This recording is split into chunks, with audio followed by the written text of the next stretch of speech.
하나님께서 오늘 우리에게 주시는 말씀은 누가복음 15장 25절로부터 32절 말씀입니다. 이 기록된 계시의 말씀을 봉독할 때 살아계신 하나님의 음성을 들으실 수 있기를 바랍니다. 마다들은 밭에 있다가 돌아와 집에 가까이 왔을 때에 풍악과 춤추는 소리를 듣고 한 종을 불러 이 무슨 일인가 물은데 대답하되 당신의 동생이 돌아왔음에 당신의 아버지가 건강한 그를 다시 맞아들이게 됨으로 인하여 살찐 송아지를 잡았나이다 하니 그가 노하여 들어가고자 하지 아니하거늘 아버지가 나와서 권한대 아버지께 대답하여 이르되 내가 여러 해 아버지를 섬겨 명을 어김이 없거늘 내게는 염소 새끼라도 주어 나와 내 벗으로 즐기게 하신 일이 없더니 아버지의 살림을 장녀들과 함께 삼켜버린 이 아들이 돌아오매 이를 위하여 살찐 송아지를 잡으셨나이다. 아버지가 이르되 예 너는 항상 나와 함께 있으니 내 것이 다 네 것이로되 이 내 동생은 죽었다가 살아났으며 내가 잃었다가 얻었기로 우리가 즐거워하고 기뻐하는 것이 마땅하다 하니라. 아멘. 지금은 초등학교지만 옛날에는 국민학교였습니다. 국민학교 옛 2학년 2학기 국어 교과서에 의 좋은 형제라는 이야기가 있었습니다. 아마 많은 분들은 그 내용을 기억하실 겁니다. 옛날 어느 시골에 형제가 의좋게 살고 있었는데 형제는 같은 논에서 벼를 심어서 부지런히 함께 가꿉니다. 한 해 동안 열심히 가꾸어서 누렇게 익은 벼를 이제 수확하지요. 형제는 아침 일찍 일어나 벼를 베기 시작합니다. 형님은 동쪽에서부터 아우는 서쪽에서부터 베면서 누가 많이 베기 내기 할까 하면서 열심히 벼를 베었습니다. 어느덧 해가 뉘엿뉘엿지고 벼를 다 베었지요. 형님은 동쪽에 낫가리를 쌓아놓고 동생은 서쪽에 낫가리를 쌓아놓고 누가 더 많이 베었는지 비교해 보았는데 똑같았습니다. 그래서 각자 자기가 쌓아놓은 것을 자기 몫으로 나누었습니다. 자, 그런 후에 그날 저녁입니다. 동생이 생각해 보니까 형님 댁은 식구가 많으니 벼가 더 필요하겠다 싶어서 한밤중에 자기 볕단을 형님 낫가리 쪽으로 옮겨드립니다. 형도 마찬가지 생각을 합니다. 동생은 새 살림을 시작했으니까 드는 것이 더 많을 거라고 생각해서 동생에게 벼를 더 주려고 밤중에 논으로 나가서 자기 벼를 동생 낫가리로 옮겨줍니다. 자, 그런데 다음날 보니까 자기 벼가 줄어든 것 같지 않아서 서로 이상하다 생각하면서 그렇게 며칠 밤 동안 서로가 볕단을 들고 왔다 갔다 다닌 거예요. 그러다가 어느 날 밤에 서로가 달빛 아래서 볕단을 들고서 딱 마주치게 됩니다. 서로를 알아보고 서로를 얼싸안고 한참을 울게 됩니다. 참으로 의 좋은 형제입니다. 형과 동생이 그렇게 살아야 하지 않겠습니까? 간혹 교회에서도 형님 댁, 동생 댁이 같이 교회를 다니는 경우가 있는데 그렇게 의 좋은 형제 누이겠지 하는 생각을 저는 해봅니다.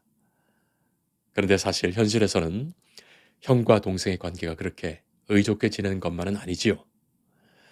우리가 알다시피 성경에 나오는 첫 형제였던 가인과 아벨의 경우만 보더라도 한 백속에서 태어난 형제가 서로 질투하고 비교하고 미워해서 결국 가인이 동생 아벨을 때려 죽이고 맙니다.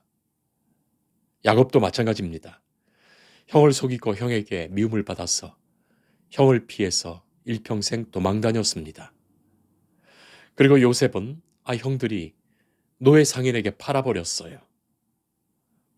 라헬과 레아도 일평생 경쟁하면서 살았습니다. 오죽하면 자기 몸종을 통해서라도 아이를 낳으려고 경쟁하면서 남편의 침소에 들였으니 말이죠. 성경은 그렇게 형제 간에 있는 시기와 질투, 갈등, 미움을 그대로 그려놓습니다. 그건 성경에서만 그런 것이 아닙니다. 지금 상황에서도 우리는 흔히 보지요. 우리가 잘 알다시피 기업 총수의 가족들, 형제 간의 돈 권력을 향해 그 치열하고도 추악한 싸움을 보노라면 한 형제끼리 저럴 수가 있는가 싶기도 하고 차라리 모르는 사람이라면 저러지는 않겠다 싶은 생각이 들 정도니 말이죠. 그리고 형제간에 우애 있게 지내는 것이 얼마나 귀하고 소중한 일인지 다시금 생각하게 됩니다. 오늘 우리는 예수님이 들려주시는 이 비유에서 동생을 도무지 동생으로 받아들이지 못하는 형을 봅니다. 동생을 아예 사람 취급하지 않지요.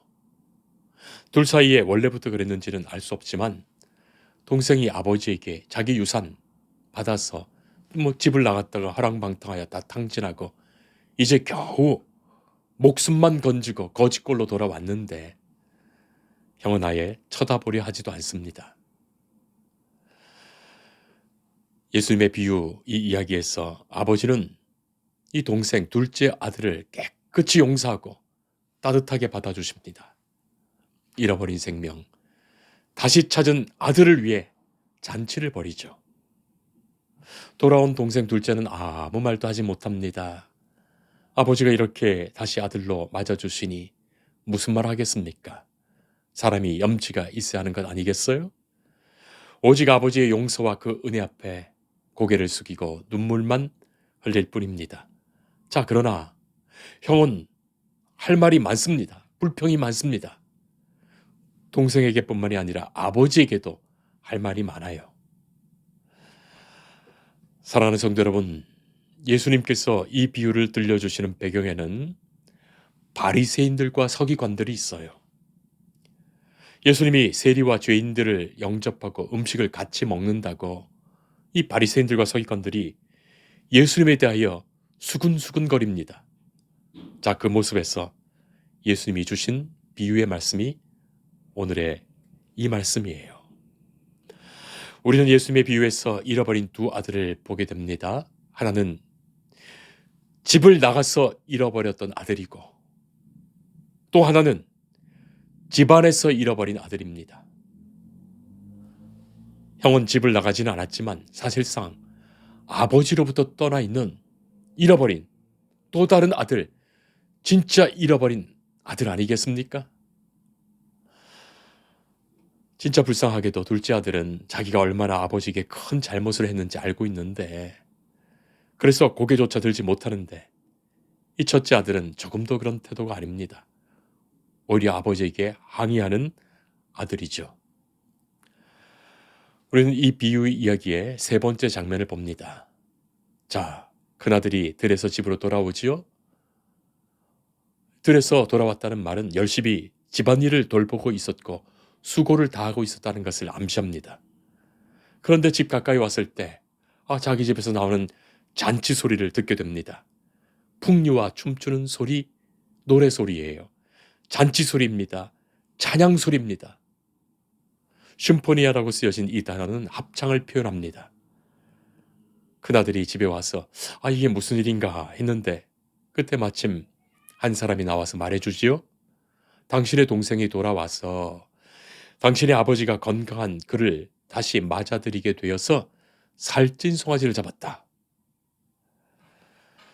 시끌벅적하고 노래 부르고 춤추는데 그것이 돌아온 동생을 위한 잔치라는 거예요. 살찐 송아지도 잡았습니다. 자, 이 말에 큰 아들이 어떻게 반응합니까? 28절 보면 큰 아들은 화를 냅니다. 분노가 들끓었습니다. 집 안으로 들어가려 하지 않습니다. 돌아온 동생을 반기지 않습니다. 동생을 쳐다보기도 싫었던 거예요. 불행하게도 문 밖에 서 있는 큰 아들은 돌아온 아버지가 베푸시는 이 잔치에 참여하지 않고 그 기쁨의 찬송을 부르지 못하는 인간입니다. 그에게는 용서가 없습니다. 그의 마음은 화석처럼 굳어 있습니다. 그의 속에는 분노의 화염이 부글부글 끓고 있습니다. 사실 바로 이 모습이 세리와 죄인을 향한 바리새인과 서기관들의 그 모습, 그 마음 아니었습니까? 그들을 영접하며 함께 먹고 마시는 예수님을 보면서 느끼는 그들의 마음이에요. 하나밖에 없는 동생이 돌아왔는데도 그는 동생의 부정적인 모습만을 기억하고 있습니다. 한 배에서 태어났는데도 하나님의 손길에 의해 창조되었는데도 형은 동생을 잘못된 인간으로 보고 있어요. 도대체 무슨 염치로 돌아왔나 싶지요. 죽기 전에 비참하게 돌아온 동생이지만 형은 동생을 받아들이지 않습니다. 용서하고픈 마음이 없어요. 그래서 이 동생을 위해서 벌이고 있는 이 잔치를 이해하지 못합니다. 그리고 이 잔치를 베푸신 아버지에게 원망이 생깁니다. 돌아오지 못해 알았어야 할 동생이 돌아온 것도 못마땅한 일이지만 돌아온 동생을 위해서 아버지가 동네 잔치를 벌이시니 그것도 살찐 송아지를 잡았다니 아버지가 못마땅한 거예요. 아버지가 동생에게 베푸는 그 사랑을 이해할 수도 없고 이해하기도 싫은 겁니다. 정면으로 거부합니다. 그가 노하여 들어가고자 하지 아니하거늘. 사실 형제가 그렇습니다. 서로가 피를 나누었기에 언제나 한마음 한몸 같아야 하는데도 참 이상하게도 형제지간에 한번 원수가 되면 철천지 원수가 될 수 있습니다. 같이 자라면서 서로를 너무 잘 알아서 그런 것 아닐까요? 어쩌면 서로에게서 자기 자신의 악한 모습을 보기에 그럴 수도 있습니다. 자라면서 서로가 비교하며 경쟁하며 시기하고 질투하고 무시했던 것은 아니었을까요? 아버지는 두 아들에 대한 사랑이 한결같습니다. 아버지는 이 둘째 아들을 이렇게 기쁨으로 반기지만 아버지의 그 마음속에는 첫째 아들에 대한 생각도 가득합니다. 그래서 아버지는 지금 저 큰 아이가 올 때가 됐는데 하시면서 직접 문을 열고 밖으로 나와서 혹시 큰 아들이 불편한 마음에서 들어오지 못할까봐 그 염려하시는 중에 큰 아들을 맞습니다. 아버지가 큰 아들에게 아무런 관심이 없었더라면 다가가서 말하지 않았을 것입니다. 문 밖에 나가보니까 역시나 주저하고 들어오지 못하는 큰 아들을 봅니다. 아들의 표정과 반응이 어둡습니다. 아버지는 함께 들어가자고 권합니다. 그런데 큰아들은 아버지에게 대놓고 분노 섞인 불평을 늘어놓지요.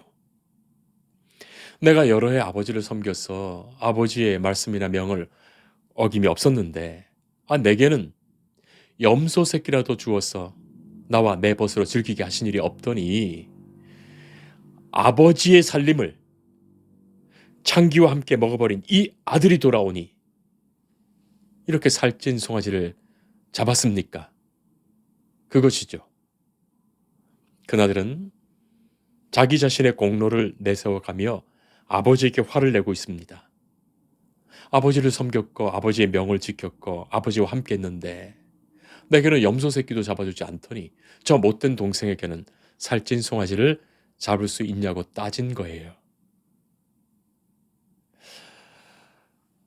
교인들 중에서도 그런 표현을 하시는 분들을 볼 수 있을까요? 어느 집사 어느 권사를 목사님은 편애해서 그 사람과 가까이 지내고 그 사람에게만 일을 시키고 그 사람 편든다고 그 사람이 어떤 사람인지 아시냐고 누군가가 일하고 감당하고 앞장서면 귀하게 여기고 함께 세워주고 칭찬해주면 더 좋을 텐데 그가 예전에 어떤 사람인지 아시냐고 만약에 그런 사람이라고 했을지라도 이제는 하나님의 기뻐하시는 사람으로 변화될 수 있는데 그리고 목사님이 편들어 주어야 할 만큼 연약한 사람이라면 우리도 그를 연약히 여기고 더 세워주고 편들어 줘야 할 텐데 말이죠. 사람이 다 죄인인데 어느 누구나 흠없는 사람이 없는데 다 흠집 내놓고 건드리고 긁으면 상처가 헐머져서 누구라도 주저앉고 마는 거예요. 형의 마음에는 강한 질투가 있었습니다. 형의 마음에는 아버지에 대한 불공평한 처사에 대한 원망이 있었습니다. 지금까지 몰랐는데 이제 동생을 대하는 것을 보니까 갑자기 그 마음속에 비교의식이 생깁니다. 나한테는 도대체 무엇을 해주었는가? 원망이 생깁니다. 그런데 성도 여러분, 바로 그 마음이 잃어버려진 아들의 마음이에요. 아버지를 떠난 그 마음입니다. 아버지 곁에 있었다고 하지만 마음은 아버지와 먼 아들이에요. 아버지와 함께 했던 모든 시간이 진정 아버지를 위한 것이었을까요? 아버지를 위해 주고 있다고 생각하는 자기 자신을 위한 것은 아니었을까요? 형의 표현으로는 동생이 아버지의 살림을 창녀와 삼켜버렸다고 말합니다. 그것을 동생의 재산이라고 생각하지 않는 거예요. 동생이 이미 아버지로부터 자기 몫을 유산으로 챙겨갔기에 어쨌거나 그것은 동생의 재산입니다. 그런데 아버지의 살림이라고 말하면서 동생을 더 정죄하고 그것에 아버지가 동의하기를 요구하는 겁니다. 그런데 그런 말을 형이 할 수 있는 말은 아니죠. 왜냐하면 이 형도 자기 몫의 유산을 아버지로부터 요구했고 받아갔던 거예요. 15장 12절 보면 아버지가 각각 그 살림을 나누어 주었다 기록됩니다. 첫째 아들이 자기 분깃을 요구한 소리를 앞부분에서 들려주지 않은 것은 첫째 아들로서 자신을 의식하고 있는 이들, 곧 바리새인들, 서기관들의 그 자의식을 반영한 겁니다. 스스로는 그런 소리 한 바 없는 척하는 그들이기 때문이죠. 그러나 이미 그들도 자기 몫을 챙겨갔다는 것은 세리, 죄인들이 아버지이신 하나님 없이 살고 있는 것이나 하나님을 섬기고 산다고 하면서도 하나님 없이 살고 있는 지금의 첫째 아들의 영적 상태를 그대로 보고 고발하고 있는 거예요.